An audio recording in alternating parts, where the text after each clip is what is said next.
wind had never been her friend.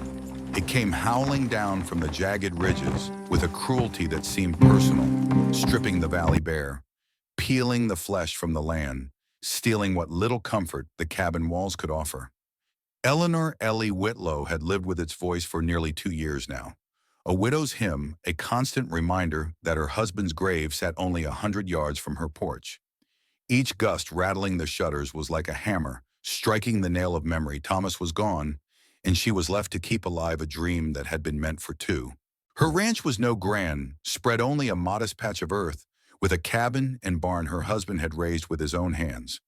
The barn leaned drunkenly after last spring's storm, its timbers groaning like an old man's back, and the fences sagged as if weighted by the same grief that bent her shoulders. 4 cows remained thin and hollow-eyed. Their ribs showed through hide like drawn lines on parchment. Every morning, Ellie counted them in the half-light whispering prayers. She no longer believed in promising Thomas she'd hold on just one more day. Tonight, the wind carried more than dust. It carried despair. Twilight had been swallowed by a storm rolling out of the west ochre clouds, blotting out the last hint of blue. The air turned into a living wall of grit, scouring her cheeks raw, seeping through every crack in the cabin. She huddled by the stone hearth shawl, drawn tight fire, snapping weakly, and thought of how close she was to failure. The flour sack was nearly empty. The cattle would not last the winter. The neighbors in Redemption Town were kind enough with their polite smiles and quiet pity, but their eyes said the truth: a woman alone would not last. Mr. Barlow, the land agent, had visited twice already. His clammy handshake and oiled words haunted her as much as the storm. "A woman has no place out here alone," he'd said, voice dripping with false sympathy. "Best sign the deed over. Start fresh in town." He spoke as if he offered salvation, but Ellie heard only a verdict: she was finished. She had refused, her chin lifted in defiance. She could barely afford holding on to the promise she'd made Thomas, as he lay dying, that she would not let the land go, that she would give their dream every last drop of her strength. But strength was a currency spent faster than gold, and tonight she was nearly bankrupt. The wind slammed against the barn with a force that rattled the floorboards beneath her feet. She startled upright, pulse thudding like a trapped bird. That was no mere gust. It was the sound of something heavy colliding with wood. She reached for the old rifle propped against the hearth, her hands trembling as she checked the load. Another thud followed, then the high panicked nicker of a horse. Her cows never made such a sound. For a long moment she froze, paralyzed between terror and the dull apathy of despair. Alone, miles from any neighbor, a storm raging outside there, could be nothing out there except danger. Yet something in her chest sparked, fragile but undeniable: curiosity.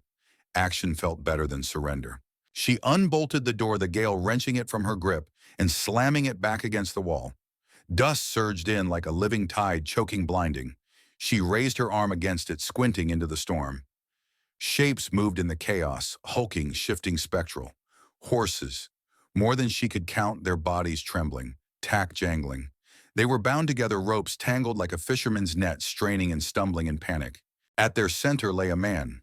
His body was half buried by dust limbs, ensnared in a knot of leather and hemp.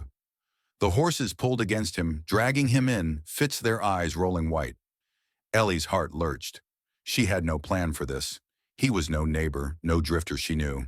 He might be outlaw, murderer, or worse. Yet the sight of his pale face beneath mud and blood, slack with unconsciousness, reached past her fear. He was human, and he was dying. She dropped the rifle onto the porch and plunged into the storm, her shawl whipping loose around her shoulders. Her voice, ragged and nearly lost in the gale, called to the horses, soothing, steady as her raw hands tore at the ropes. One by one she freed them, slapping their rumps, driving them toward the shelter of the barn wall. 10 in all, magnificent beasts, stronger and better bred than anything she'd seen in this country. Each bore canvas packs strapped heavy across their backs. When the last was freed, she crouched over the man. He was heavy, dead weight that seemed welded to the earth. She hooked her arms under his and dragged him inch by agonizing inch toward the cabin boots slipping in the dust.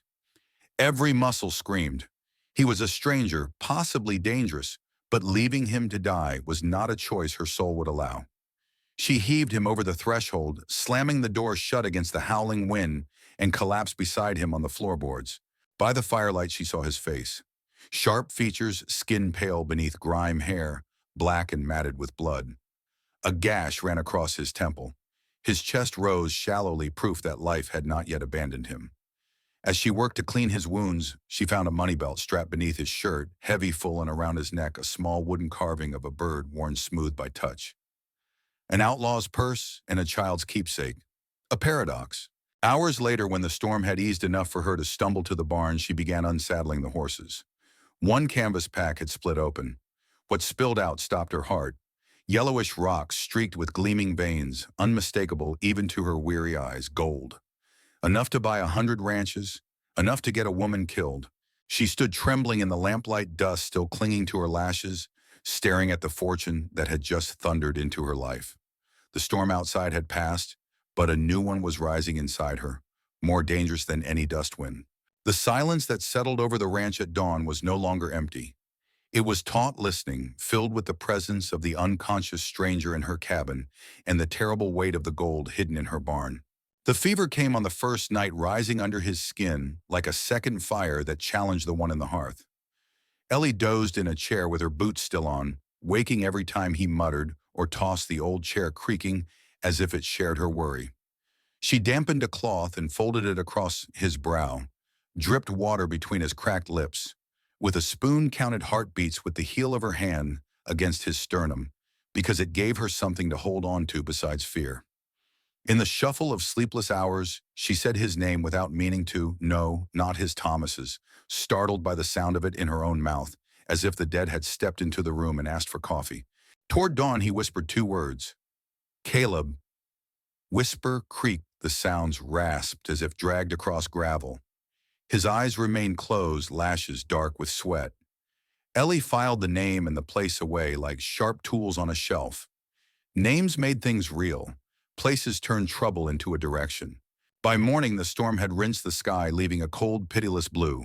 The yard looked as if giants had walked across it, their footprints pressed in drifts of dust. Ellie shoveled the worst of it from the porch, then forced herself to the barn, where 10 sets of patient eyes watched her, with the slow intelligence of animals that trust hay more than any human promise. She led them 2 by 2 off the near pasture, and along a shallow gully she knew to a hollow half a mile away, where cottonwoods clung to a thin ribbon of spring. It was the sort of place Thomas had loved, hidden water and a little windbreak. She told herself she was doing it to keep the horses quiet, to keep the secret quieter, and not because it felt like defying the whole world to say, you don't get to see what's mine. Back in the cabin, the stranger was still. She changed his bandage, watched the slow lift and fall of his chest, wondered at the wooden bird on its leather thong that lay warm now against his collarbone. The thing had a child's earnestness carved into it, a chubby sparrow, smoothed by thumbs. It did not belong with the heavy money belt under his shirt, nor with the scars at the heel of his hand, a half-moon of pale tissue that said, knife not accident. Ellie caught herself staring. She turned away and stirred a thin stew until it pretended at thickness. Mr. Barlow's buggy appeared on the ridge in the close sunlight of afternoon, its wheels cutting arrogant lines through the softened ground. Ellie's stomach went cold. She set the spoon down, wiped her hands, and stood in the doorway a moment to make her face into a blank door that no one could pass. Inside, the stranger's breathing had steadied to something almost ordinary. She did not glance back at him. She shut the door with the gentleness of someone placing a book upon a table that could not bear the weight of being dropped. Mrs. Whitlow Barlow called as he climbed down, his hat in hand, his face oiled with that odd sheen that salt air could not explain, since there was no sea within 500 miles. Terrible blow last night. I worried after you. We managed, Ellie said. She heard the plural and did not correct it. Managed, he repeated, rolling the word around, as if to see if it contained a deed of sale. His eyes passed across the sagging porch rail, the patched roof, the fence line that dipped toward exhaustion. He clicked his tongue softly, the kind of sound one makes at a broken tool. My offer stands. It is generous given the circumstances. Circumstances change, Ellie said. Offers can wait for the changing. He laughed in a way that spoke of ledgers rather than jokes. Circumstances like storms that bring trouble with them. I hear things in town, Mrs. Whitlow. Prospectors gone missing. Men with heavy packs cutting sign across the ridge. A lady alone. This is not a sermon, and I am not a pew, Ellie said, surprised at how level her voice was. If you've business other than advice, speak it plain. Barlow looked past her at the cabin window in the way of men who wish to see through women as if they were screens. Something in Ellie's expression must have set a small nail of doubt in him. He stepped back, doffed his hat, and tried a different tack. There's talk is all. Desperate men. The kind who don't ask before they take. Wouldn't want that on my conscience, knowing I could have helped you to town. You won't have to carry my conscience, Ellie said. It isn't for sale either. His smile cooled. A tiny muscle pulsed at his jaw. He put his hat back on with care, as if the hat might take sides in the matter. Think on it, he said, voice supple as wet leather. Don't wait until thinking turns into regretting. He climbed onto the buggy, snapped the reins, and the wheels wrote their tidy circles back up the ridge. Ellie watched him go until the sound of iron on packed dirt fell out of the air. She kept standing after that because to go back inside would mean facing the way her hands trembled. When she did return, the stranger was sitting up with both hands on either side of the pallet as if bracing against the whole world. His eyes were open. They were the color of storms when they are about to break gray and unsparing. Where am I? He asked. The voice was rough and raw, but steady beneath the gravel. On my land, Ellie said. You arrived last night bound to 10 horses in the end of your luck. He took the room in like a scout hearth door riflewoman. His gaze paused on the window as if measuring the world outside through a memory of roads. The horses? Quiet, Ellie said. The packs too. He did not thank her.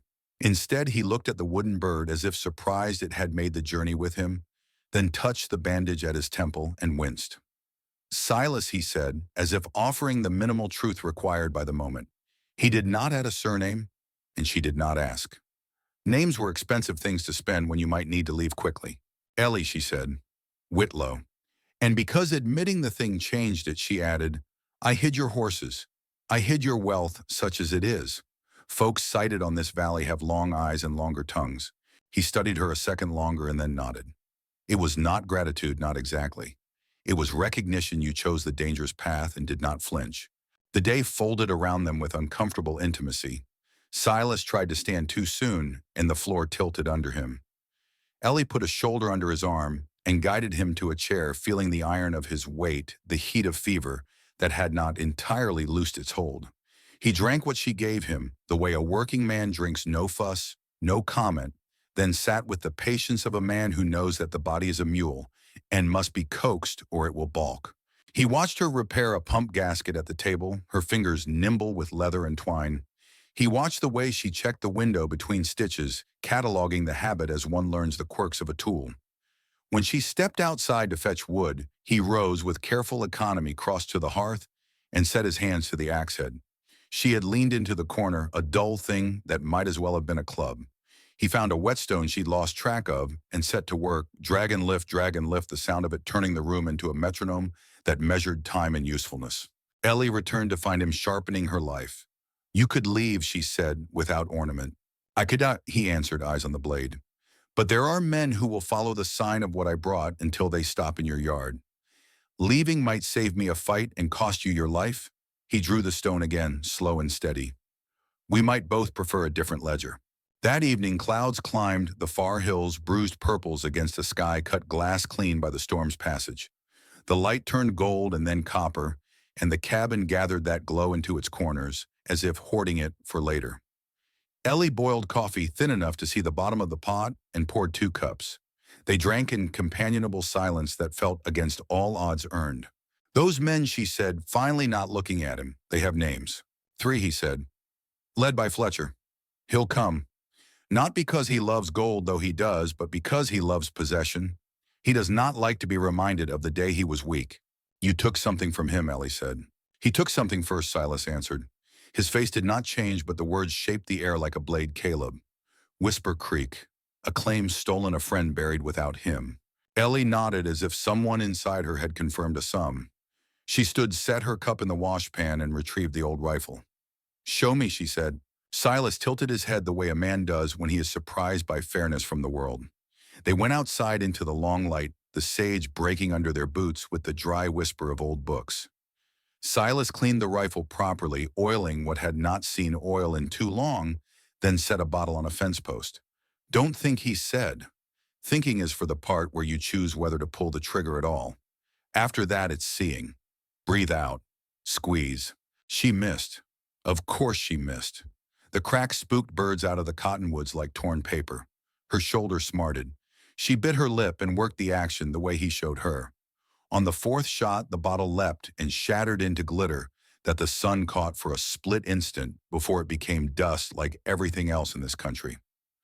Silas said nothing. He handed her another cartridge and another after that until the clumsy noise of recoil in her body became a rhythm she could bear. When full dark came, the cabin windows showed their square of lamplight to the night like a beacon that pretended innocence.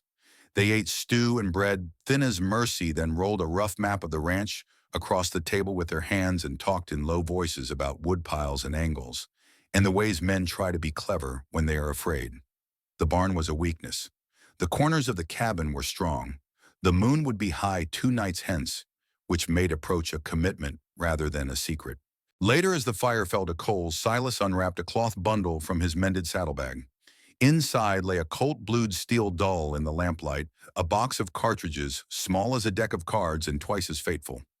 He checked the weapon the way a man checks his own hands after waking from a bad dream to make sure they still belong to him. He tucked it into his belt and looked at Ellie without dressing the next sentence up as apology or warning. If I'm here when they come, they'll use you to bargain with me. If you weren't here when they come, she said they'd use me to congratulate themselves. She did not smile. She did not blink. She only pushed the map toward him so he could mark where the trough sat, where the old wheel rut gave cover to a crouching man, where the porch step creaked treacherously in the far right. Silas breathed out as if setting down a weight he'd been carrying alone for too many miles. Then we prepare, he said. Then we prepare? She echoed and found that her voice did not rattle in her throat as it had when Barlow's buggy had cut its tidy lines through the mud. Something inside her had straightened. The wind prowled outside, nosing at the shutters, and for once it sounded less like a thief than a witness. The next morning came wrapped in a brittle silence that seemed to stretch for miles. Ellie rose before dawn, her body moving from habit, even though her mind still carried the echo of gunfire that had not yet come. She brewed coffee thin as water-sliced bread that had gone hard at the edges and carried 2 cups out to the porch. Silas was already there, sitting straight-backed in the gray light, sharpening the Colt's edge of readiness against his own stillness. They'll be close, he said without looking at her. His eyes traced the horizon where the sage rolled like a green sea frozen in place. Fletcher won't rest once he picks up the sign. Ellie handed him the tin cup, her hands steady despite the cold in her stomach. Then let him come. We're not without teeth. Silas's mouth curved in something that wasn't quite a smile. You speak like someone who's already buried fear. I've had practice, she answered, her gaze shifting to the rise where Thomas lay. The morning light touched the wooden cross, there silvering it with dew. Grief has a way of teaching you what can't kill you. The rest becomes noise. They drank in silence, and when the sun pushed higher, they set to work. Silas patched the north fence with a speed and precision Ellie had never managed. Every swing of the hammer was a declaration, this is not a ruin, this is a line worth holding. Ellie hauled water-chopped wood and fetched nails, her movements synchronized with his, without the need for speech. Survival had made them both economical with words. By midday, Silas took her out to the yard again with the rifle. He had strung tin cans along the fence and painted a rough circle on the side of the barn with soot from the hearth.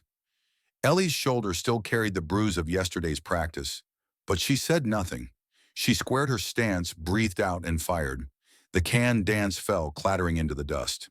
The recoil hurt, but the sound of success filled her chest like a rush of air after drowning. You'll do, Silas said simply, and in those 2 words was more respect than any man in redemption had ever offered her. When dusk fell, they ate in near darkness. The lamp turned low so its glow wouldn't carry across the valley. The cabin felt smaller, the walls pressing close, every creak magnified by their vigilance. Ellie felt the weight of the cellar beneath her feet, the gold crouching there, like a beast waiting to be discovered. Silas spread the map again. 3 of them. Fletcher leads. The others follow because they fear him more than they fear bullets. That's our advantage. Fear makes men careless. Ellie leaned across the table, her finger tracing lines he had drawn. The cabin's solid here and here. They'll circle, try to test every wall. The trough gives them cover. And the barn is temptation, Silas added. If they can force us into the open, they'll win. Best keep them thinking we're pinned while I move to flank. Ellie's throat tightened. That leaves me holding them off alone. He met her eyes. You won't be alone. You'll be armed, trained, and angry. That's better than most. It was not comfort, but it was truth. She nodded. That night's sleep came in shards. She drifted and jolted awake to the sound of imagined hoofbeats, to the phantom sight of flames licking at the cabin walls. When the real sounds came near midnight, her body knew before her mind caught up. She sat bolt upright, rifle already in her hands, as Silas moved silently to the window. 3 riders approached, their shapes cut out against the moonlight. They didn't come straight. They circled wide, their caution betraying experience. Silas crouched low, his pistol in hand, while Ellie peered through a crack in the shutters. A voice broke the stillness, deep and mocking. Silas, we know you're in there. Hand out the gold and the widow lives. Ellie's stomach twisted. Widow. The word carried more than threat. It was dismissal, stripping her down to pity and weakness. She felt Thomas's absence as if Fletcher had dug it up fresh. Her hands shook, but Silas's low growl anchored her. Stay down. Don't give him what he wants. Gunfire cracked. A slug slammed into the cabin wall, showering splinters across her cheek. Ellie flinched but kept her grip. Another shadow crept toward the woodpile near the trough, thinking himself clever. Ellie remembered the rhythm Silas had drilled into her. Don't think, see, breathe, squeeze. The rifle bucked. A cry rang out, then silence. You got one, Silas said, his voice tight but steady. The remaining men shouted, anger thick in their words. Gunfire erupted, hammering the walls, smashing glass. Ellie dropped to the floor, reloading with hands that trembled only until they found their rhythm. Silas fired in return, moving from window to window like a shadow, keeping the outlaws guessing. Pinned behind the trough, Fletcher shouted again, fury spitting from his throat. You think you can hide? You think this woman makes you strong? Ellie's jaw clenched. For the first time in 2 years, she felt the flame of something fierce and alive burn brighter than grief. She was not a burden. She was not a prize. She was a defender of her land. The firefight raged until the air stank of smoke and powder. Silas leaned close, his breath warm against her ear. The barn. If I can make it, I can take them from behind. You just keep their eyes on you. It's suicide, Ellie whispered. It's war, he corrected. And without another word, he slid out the back window, vanishing into the night like a wraith. Ellie crawled back to the window, raised the rifle, and fired again toward the trough. The answering curses told her she'd kept their attention. Every heartbeat felt like a hammer blow. Then came the sound of horses screaming in panic, the stampede Silas had loosed from the hidden pasture. The outlaws turned startled. In that moment, a single shot cracked from the darkness, heavy and certain. One man fell. Fletcher spun, firing wildly, exposed. Ellie steadied her breath, sighted him, and squeezed. The rifle roared, and when the smoke cleared, Fletcher lay still. The silence that followed was thicker than the storm had ever been. Ellie didn't move until she saw Silas emerge from the shadows, weary but whole. He crossed the yard, pistol in hand, and stopped at the door. She unbolted it, their eyes meeting in a gaze that carried no triumph, only the raw, stunned knowledge of survival. Inside the cabin was a ruined, splintered wood, broken glass, smoke hanging in the air. Yet as dawn edged across the valley, Ellie felt something inside her shift. The silence was no longer empty. It was shared. By the time the eastern sky bruised into pale lavender, the cabin smelled of blood, gunpowder, and sweat. Ellie's arms ached with the strain of dragging bodies, her dress torn, where wood splinters had clawed her. Silas worked beside her without wasted motion, his face set into lines of exhaustion that seemed carved there by years, not hours. Together they carried Fletcher and his men beyond the cottonwoods and buried them shallow under hard earth, saying no prayers, only letting the soil swallow violence the way it had swallowed everything else in this country. Ellie's hands trembled as she shoveled the last dirt into place. We've made ourselves grave diggers, she murmured. Silas rested on the handle of his spade, sweat and dust streaking his jaw. Better to be the digger than the one dug. Don't mistake survival for sin. She wanted to argue, but the words died. He was right. Survival was never clean. It was only ever necessary. When they returned, the cabin looked less like a home and more like a battlefield's ruin. Shattered glass littered the floor. Bullet holes pocked the walls, thin lines of daylight showing where the boards had split. The table had been scarred by stray lead, the hearthstones blackened with smoke. Yet the fire still burned. Ellie fed it wood with deliberate care, as though tending flame were the final act that proved she was still alive. Silas lowered himself into a chair, movement slow, as if every joint carried memory of recoil. He reached for the coffee pot, found it empty, and chuckled once low and humorless. We fought Fletcher for gold and nearly lost for want of coffee. Ellie pulled the pot from the shelf and set it on the embers, her voice dry. Then we'll be richer than kings when the beans come in. Silas watched her a long moment, his eyes unreadable. Then he said, that gold. It was never Fletcher's, it was Caleb's. Ellie stilled. The name again. She sat opposite him, folding her hands in her lap to keep them from betraying the weight she felt. You said it in your fever. Caleb. Whisper Creek. My partner, Silas said. His voice was quieter than she had ever heard it, scraped raw by memory. We staked a claim in the hills 2 years back. Not much, just enough to keep us in tools and whiskey, maybe a chance to build something decent. Fletcher came with his men, took the ground, shot Caleb down where he stood, left me for dead. The fire popped, casting sparks like tiny stars. Ellie's throat tightened. She had buried her husband under the same sky, with the same violence gnawing at her soul. She understood the silence between Silas's words, the wound deeper than any bullet. You carried a piece of him, she said softly, nodding toward the carved bird at his chest. Silas touched it with calloused fingers, almost gently. He carved it when we first set out. Said we'd need a guide in the wilderness. Foolish thing, but I've never let it go. For a long moment, neither spoke. Then Ellie leaned back, the truth settling in her bones. The gold belongs to Caleb's memory, not Fletcher's grave. That makes it heavier, not lighter. Silas's gaze found hers steady, shadowed. What will you do with it, Ellie? You could walk away, take it east, start new.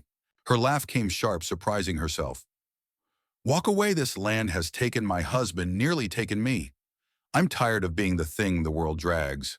I'll use it here. Build fences that stand a barn that doesn't creak cattle fat enough to mock the winter. I'll make this place into something that can't be blown away with a storm. Silas studied her as if testing steel with a file. At last he nodded.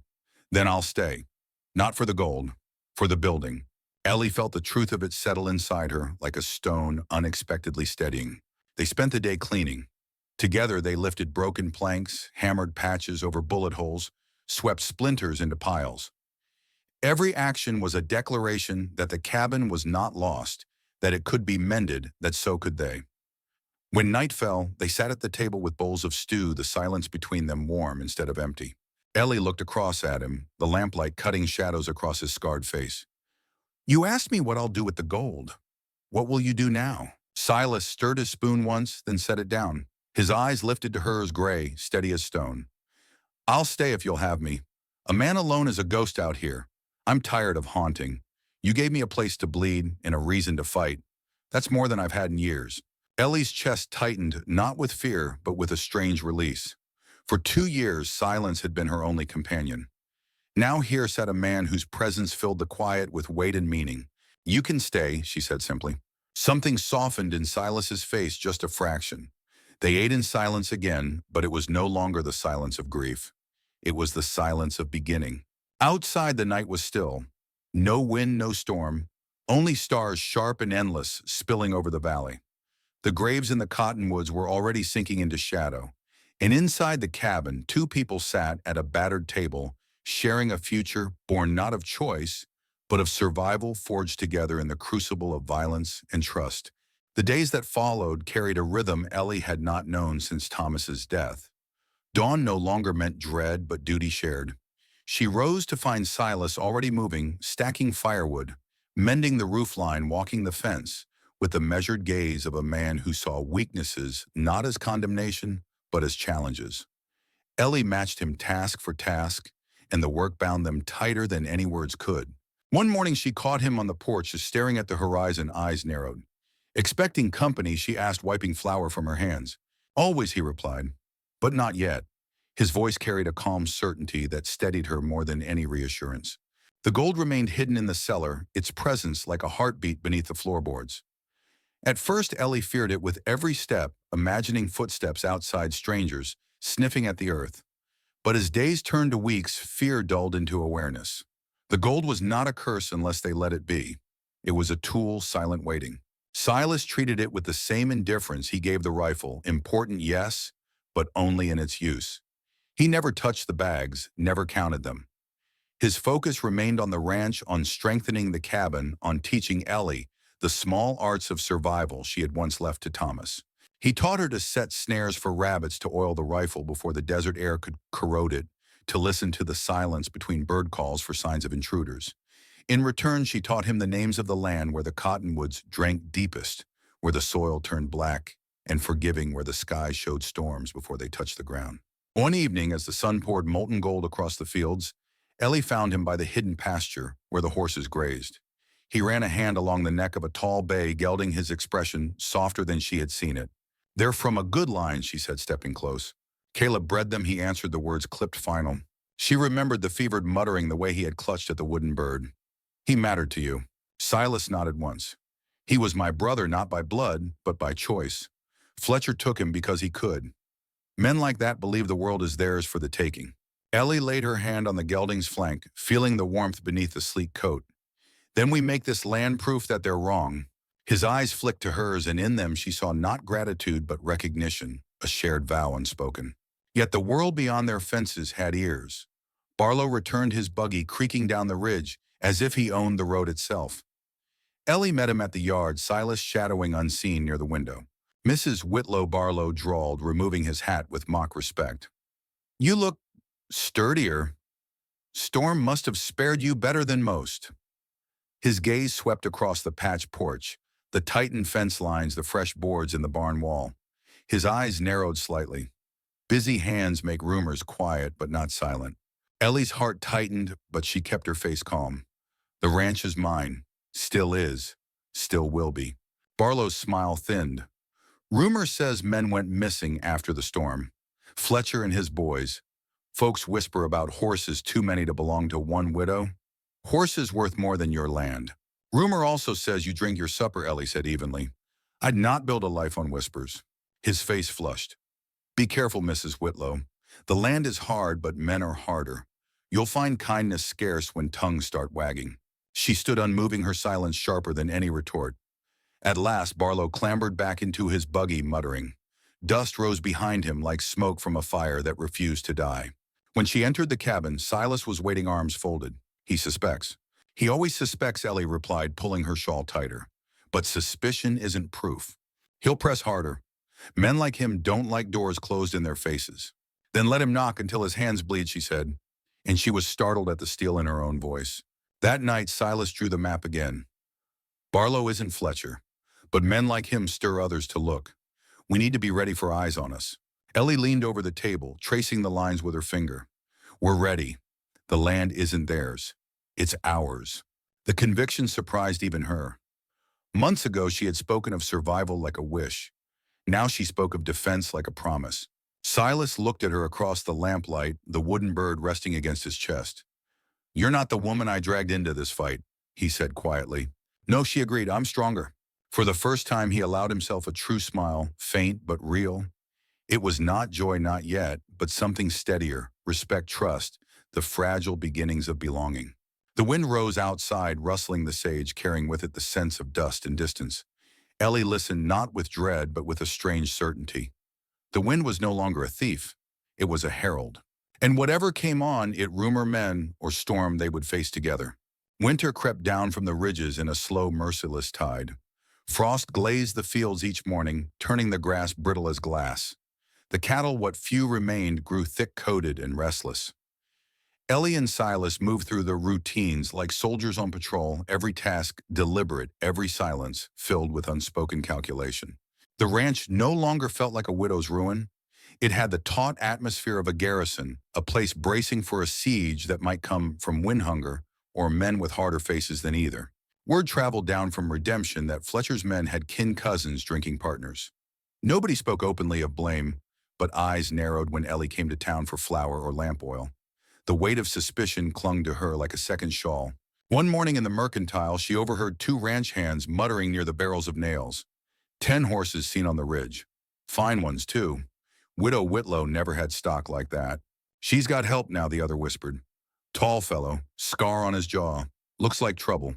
Ellie's hands tightened on the sack of flowers she was carrying. She paid the shopkeeper without a word and left her heart hammering. Outside, Silas leaned against the wagon, his eyes sharp. "They're circling closer," she said under her breath. He nodded. "Circling is all men do when they're afraid to strike.